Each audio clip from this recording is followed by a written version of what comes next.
Welcome to I is for Intergenerational on the Political Trenches Local Government at Work.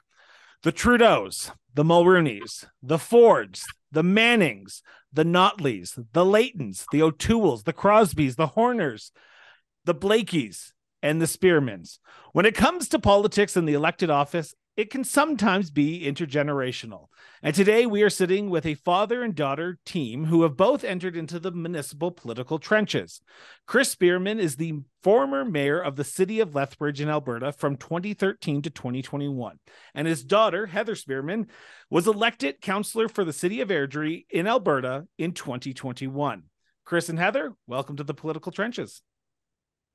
Thank you. Thank you very much. So I want to start with the first overarching question. Does politics run in the DNA of the Spearmans? Heather, do you want to take that first? Or Chris? Actually, let's go with Chris first because he's the father and he entered the political trenches first. Does politics run in the Spearman family? Well, I've always been political. I don't think my parents were political. I don't know of any ancestors that I have that served in political roles. But certainly I was political when I was in university. I formed a students' association when I was at university to represent student interests. And it started from there. I kind of took a lull when I had a family and began to get back involved as a school board trustee starting in 1992. Served for 18 years. And I think from there, I think the kids were exposed to politics and issues all the time from 1992 until the time they graduated from school. And then each one went their different way. And Heather got more involved, and the kids were all involved in my successful mayor election campaign in 2013. So great to, I think that exposure maybe rubbed off on Heather and gave her some motivation. So Heather, did it rub off on you? Did seeing your father get into the political world rub off on you and say, maybe one year I'd get involved as well? Yeah, I mean, I think when I think back on different moments in time, I remember being in grade 7 and running for grade 7 school president.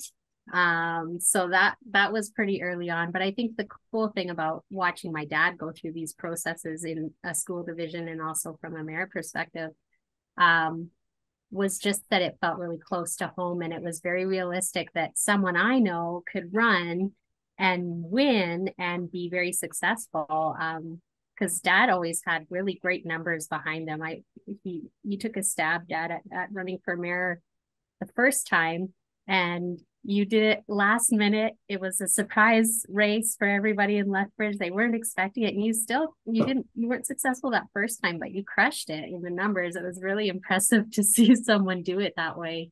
So it was really interesting. And then seeing him successfully run for mayor again was awesome. And he always just came out way ahead of everybody else, which was really exciting. And he did it with honesty and integrity, and he said the hard things. So it definitely gave me confidence to say and do the hard things in my community as well.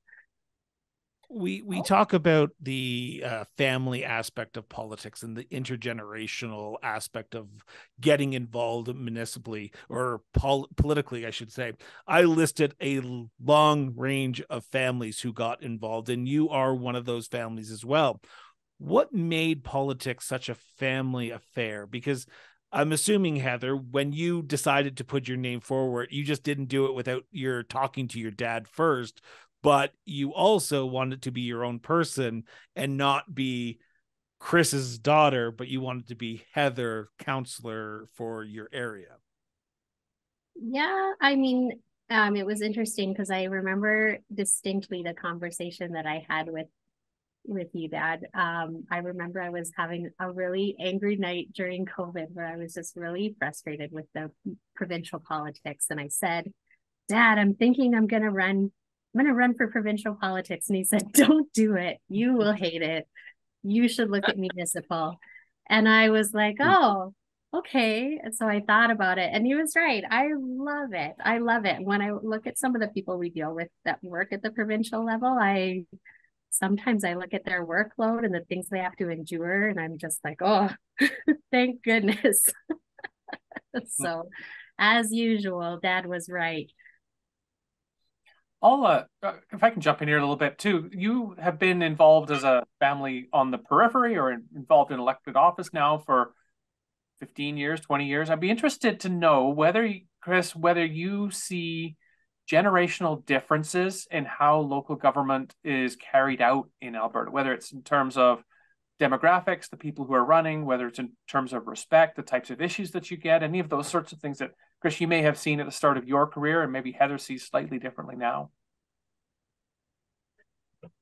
You always have a mix of people on a council, and when one or two members change, the whole flavor of council changes. So I think that'll always be a constant. I look at some interesting things that are happening. Trying to think in Chestermere, for example, there is a council that's quite controversial. They took over from a very stable council, and I think they're being investigated under the Municipal Government Act, for non-compliance. And it's interesting to see how those things can happen, how people can get involved in municipal politics with very limited understanding of how municipal politics works. And that happens from time to time. And it happens several times. I've observed it in places like Fort Macleod and other communities that have also been subject to those type of investigations and studies. So I do see patterns repeating, but I'm encouraged to see younger people participating, more women participating. I think that's very positive as well.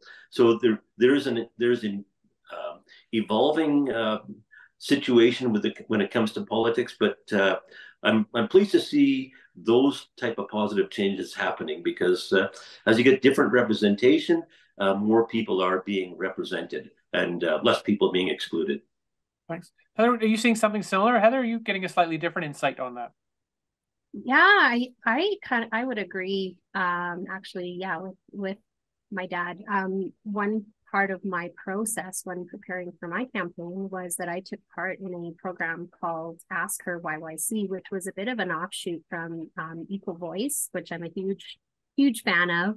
And it's essentially both federally and provincially, there's a lot of initiatives to try and get women and gender diverse people elected at different levels of government. So there is a big movement and money kind of coming behind it to get more balance in government. So it's really interesting to see that piece. And then just to the comment around when somebody changes on council, it changes the flavor and it changes the direction. One case in point for me in Airdrie is that I was the only non-incumbent, but I replaced someone who decided to retire. He kind of said, hey, I've had enough. And he put in a lot of time, both in education and at city council in Airdrie.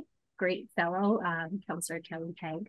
And even our direction now has changed significantly. We're doing a lot more around the arts. We're doing a lot more around housing, like I should say below market housing for folks like that. So the dynamic is changing and the conversation is changing and the people that are showing up to the polls are changing as well.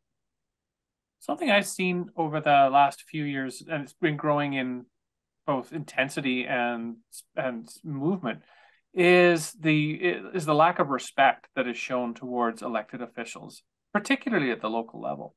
And I wonder if you've seen that change over the last 15 years or so. Have your insight on that? I don't know, Heather, if you kind of been on the sidelines of that for a while and now you're right into it. What are you seeing in terms of respect or deference even? It's challenging because I think there is a group of people that really are kind of indifferent. And it really does take a lot to motivate them to get out and get interested and get voting, and even to get someone to volunteer on a campaign is really challenging. During COVID, I had basically 3 people on my campaign team, and the 4 of us did all the work. We had a couple of people that joined for, sticking flyers indoors, because we couldn't really go door to door and talk to people because COVID was quite heavy at the time. But just volunteers in general, we're seeing a lot less of that. So the fire in the belly to get that person you want elected, at least at my municipal level, was quite low. But that being said, the level of disrespect, I would say, is quite high. But I remember, Dad, in your first, not your first campaign, your second campaign, when we were talking about fluoride in the water, and it was these folks that after debates would follow you or like send you angry messages and comment online, really awful things. But I'll let you touch on that. But I'm still seeing that all the time, but more so in relation to World Economic Forum, 15-minute cities, all these things that we don't touch, and we're not doing that, but we're getting a lot of angry messages about it for sure. Chris, I don't know, do you want to comment on that at all, Chris? Your sober second thought? Yeah, I don't think it's a surprise to anyone that social media has really evolved. I would say since 2013, and that was when I was first elected, right? So generally, that was a controversial issue, fluoride. We've certainly had social issues which are challenges in the city of Lethbridge, and one of the things is I always complained about when I was the mayor is why did all the assistants go to Calgary and Edmonton? So the mayors of Calgary and Edmonton, and I got along with those guys great, but they could make a good case and say, hey, a lot of the social issues in the province are coming to our big cities, and we need funding to deal with it. And they would get funding for it. They would get subsidized transit grants and things. We never got that kind of assistance in Lethbridge, and the mayor of Red Deer would say the same type of things. We were large cities, number 3 and number 4 in population. We were part of a group. Airdrie's part of that group too, the Mid-Sized Cities Association. But we would say as mid-sized cities, our combined population is the same as a Calgary or Edmonton. We are all basically centers. We're focus areas in our regions, but we don't get the kind of supports for things like social issues. And then we would have people complaining online that we're not doing anything, and we're not fixing the addicts in the downtown, and we're not fixing poverty, or all those types of things. And we never got the funding for it, but we certainly got the criticism for it. And when things didn't go well, we were blamed, right? The supervised consumption site in Lethbridge, that was the very first thing that we got. It was federally approved. It was provincially funded. And of course, people resented that. And I said, well, that's the only thing we got funded for. And it's not actually a municipal responsibility. It's not a municipal decision. It was federally approved. Health care is a provincial issue, but people said, you've got to get it shut down. And there was a lot of criticism in my second term about not shutting it down. I was trying to say, hey, we don't have any other supports in this city to deal with this issue. At least if you have contacts with the addicts, you can refer them to somewhere. Before, they were everywhere. They were in people's basements. They were dying in the parks. At least when you're in contact with them, you can get them the support, non-judgmental support. But the criticism online for it was formidable, to be fair, and everybody had an opinion. And it was interesting. The people with the strongest opinions, some of them actually ended up running for council themselves in 2021 and did very poorly. So you can take those loud social media people. If you pay too much attention to them, it can throw you off, and you need to maintain your focus. You need to maintain, as a mayor, you need to try and balance that in your council. And you need to get people supporting everybody working together. And it can throw you off with all the criticism from some loud voices in social media.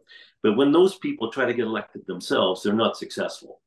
They're very strong, very opinionated, and they don't have broad appeal. Yeah, I want to jump in for a second, and I'm gonna sort of brush Heather's ego a little bit here on this question, and it's going to be pointed at Chris.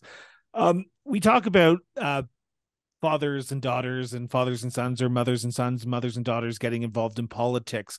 Growing up, Chris, did you ever think to yourself, Heather's going to be the one that gets involved in politics here? She has the political will and determination. She's smiling right now as I ask this question. But because I know you do have 3 other children as well, was Heather the standout to say, I got into politics, she's going to be the next generation of political leaders in the Spearman family?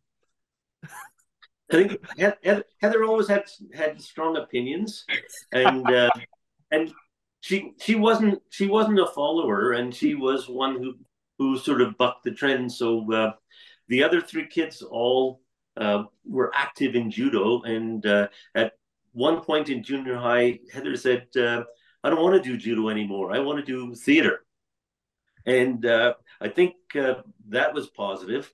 There were times that I gave Heather some guidance, and she resented that. But there was a teacher at Catholic Central High School who was very gifted in terms of theater, and he was a person who made a difference. And Heather picked her options one year, and I said, I'm not going to sign your option form unless you take a course from this guy. And I think afterwards she realized that I was right, that he made a difference, and I think he influenced somewhat what Heather became as well. So, but Heather was a bit of a rebel, and so the others, I would say, generally, they were quietly compliant, and they were more subtle about their rebellion. Heather let you know front and center that she didn't agree, and that fair enough. That was she stood out in that way. So now it's time to reverse this question. Heather, you saw your father being elected from 2013 to 2021 as mayor. Now, you have been in office for almost 2 years now as the city councilor for the city of Airdrie. How do you emulate your father, or do you take what you saw, what your father did in Lethbridge, and try to use some of the best practices that he did while mayor in your day-to-day workings as the city councilor for the city of Airdrie? Yeah, I mean, the one thing that I didn't spend too much time doing while my dad was the mayor was I wasn't watching a lot of his council meetings. Every once in a while, if it was a hot topic, I'd keep an eye on it. But more so it was when really unpopular things would come up, and he would have to deal with it. And I think, it's hard because obviously I love my dad, and I hate seeing people say bad things about him or go against him on something. And there's still a few people to this day on council that I squint my eyes at for the things that they did while he was in council. But I would say I really admire the way that my dad handles adversity, especially in the public eye. He's always done it with grace, and he's always done it with integrity, and he always does it with solid information. Like, he's I joke and I say, like, he's a Taurus, so he can be strong and bold, and not always be the most popular opinion, but he always has a really big heart behind it, and he always has a really a good data set behind it. So if he puts himself out there and commits to a concept or an idea or an unpopular opinion, it's not because he's just trying to be a rebel rouser. It's because he's done the work, he's done the research, he's thought this out, he knows how it goes. So I've always really appreciated that, because I think it's really easy as someone in politics, to Dad's point earlier, you hear all these people with opinions, and they come at you with them, and you have to find that balance, right? So Dad always did a really good job of that. And even to this day, when I go to the conferences now with some of his former colleagues from around the province, with mid-sized city mayors, everybody talks really highly of them. They loved working with him. And, I get lots of stories about his hospitality at conferences. And it's just really, really wonderful to know that he's had such a big impact on people. And that's inspiring for me too, because I think on the one hand, you want to represent your community and you want to advocate to other levels of government, which I think Dad did a really great job with. But also just knowing that you have an impact on other people in the industry, and you don't have to do everything alone. So I think Dad did a great job of lifting other people up in what they did as well. I just have a follow-up on that, because it's an interesting thought experiment that I just had. Chris is well known in the Alberta municipalities realm. I think there's a lot of people out there who'd be listening to this and go, oh, I remember Chris as the mayor of Lethbridge. Heather, for you, how much of that shadow do you have to try to be your own person with, but also embrace the fact that Chris Spearman is your father and people know who he is? I know you didn't run in the same municipality. He's from Lethbridge, you're from Airdrie. Another father-daughter duo in Brooks, Alberta, Barry Morishita and Marissa Wardrobe, sort of both emulate there. But for you, you don't have the added factor that you're running in the same municipality that he represents. But when you go to these conferences, people know who your dad is. Is it hard to break away and try to be your own person in that sense when it comes to generational politics? I've never thought about it in that way. I'm really proud of my dad's time in office. So I have no qualms about it. If someone's like, "Oh, Spearman, are you Chris? You Chris?" And it's like, "Yeah, that's my dad." And we'll joke about it, but there's no, I've never felt like I'm hiding in a shadow. I'm proud of the work he did. So when someone recognizes his name, I'm like, yeah, that's my dad. And yeah, we love politics, and yeah, we do things for our communities. So yeah. And Chris, for you, the follow-up is, how hard is it for yourself as mayor, because or as the father of a councillor, because you've been on the other side, you know the attacks that people get as elected officials. How hard is it to stay out of the fray and let Heather be herself as councillor without stepping in and going, okay, I'm going to be the dad coming in for the rescue here and protecting my daughter? Do you have to let her sink or swim, or do you have that understanding with Heather and say, you know what, if you need help, I'm here to help you. If until that time, I will just keep my mouth shut and let you do what you need to do as councillor? Yeah, I generally take the latter approach. If she needs help, sometimes she'll ask me a few questions about different things, about how we handled things in Lethbridge. That's not necessarily how it's going to be handled in Airdrie, but she sometimes asks for my perspective. But I have full confidence in Heather. Heather is very bright. Heather has her own mind. I think she wouldn't be successful as a councillor if she tried to emulate everything that I did. I think she has to make her own decisions. The circumstances are different, community's different, and Heather is a fast learner, and I think she has confidence. She has a strong set of values, and I think she has all the assets she needs to be successful in her own right, and she never has to worry about duplicating what her dad did or trying to copy what I did. I think times have changed. The people you work with are different. The issues are evolving, and Heather will make her own mark in her own way. I'll just pick up on that just a little bit if I can too, about like personality types. Chris, if you're the tree and Heather's the apple that appears not to have fallen too far from that tree, I suspect you still have different personality types, Chris, with you being a Taurus and Heather, you presumably not a Taurus. How do your personality types affect how you tackle issues and this conversation that you have back and forth a little bit? Heather, do you have anything on that? I think my dad has a lot more patience than I do. I'm still of the mindset that just from my professional, like my day job, everything is on such a tight schedule, and you got to move mountains really quickly and get things done. So my mindset is a bit more impulsive, I think. But I think at heart, Dad and I, we both really care about our communities and care about kind of the underdog. I think we've always both felt it's important to take care of the most vulnerable people. So in that sense, when Dad says that I have strong values, a lot of them come from my parents and my dad specifically when it comes to the political sphere.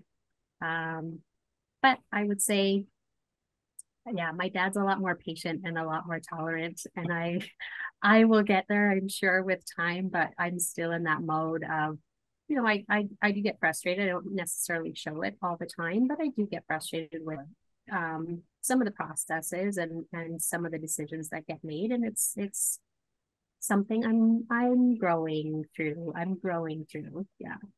Before you go to your dad, do you see a third generation of Spearmans getting involved in local government? You should take that one, Dad. Yeah, that's a really yeah. When you have grandkids, and I think the thing I enjoy the most about having kids and having grandkids is how unique each and every one is. So they all have strong personalities, and we'll see how they evolve. They'll be affected by their environment.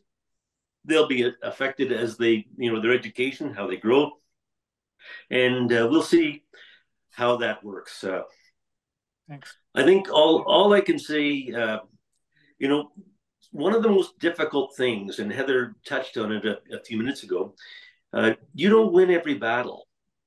And even when I was the mayor, there were some things I was passionate about, and I wasn't successful when it came down to the votes. And you can't take that personally, and that's easy to say, and many people say it. But sometimes when you lose some of those ones that you feel really strongly about, it affects you for a few days. Sure. And it takes a little while for you to get over that and get your balance. And I think when you're an elected politician and you're working on a board or you're working on a council, and you feel strongly about certain issues, or if there's a pattern where you go for 2 or 3 meetings and you have a few defeats and on things that you really care about, those are things you just have to keep that energy up, and you still have to be able to argue and not be intimidated. And I mean argue in a positive way. I guess the proper word is more like debate. It's always important to remember that you represent people in the community, and those views have to be heard. We used to get professional development training from the Municipalities Association, and they would often say the worst votes that you ever have at a council are the ones that are unanimous. Because when differing views are not presented during the debate at a council meeting, you've done a disservice to the community. So the role of councillors is to make sure that all voices are heard as much as possible. And sometimes that takes a personal toll. Sometimes you said, I really fought hard for this nonprofit or for this group, and they didn't get what I think they deserved. And it takes you a few days to get over that, but remember, that issue will come up again, and next time you might be successful. Thanks. I want to turn to my last question, and this is more of a open-ended question to both of you, and it's an advice question. You two are a successful father-daughter duo who have both been elected to municipal politics. There's a lot of people talking about the next generation coming up now. So I'll start with you, Chris. What advice would you give a father or a mother who was elected and their daughter or son getting into municipal politics? What advice would you want them to know about letting their son or daughter sort of spread their wings and go into the same realm that they went into? And for Heather, the reverse is, what advice would you give that son or daughter who's had a mayor or a councillor, father or a mother elected, and what advice would you give them? So we'll start with Chris on this. What advice would you give a counterpart to you who has a daughter or son getting into municipal politics today? Well, I think the advice that I would give is that let them be themselves. They're in an environment that you aren't exposed to. So, the fact that they're working with their colleagues on council, they have all the information, very detailed information packages are prepared for councillors before they have to vote on issues. The last thing I'm going to do as a dad is ever tell my daughter how to vote.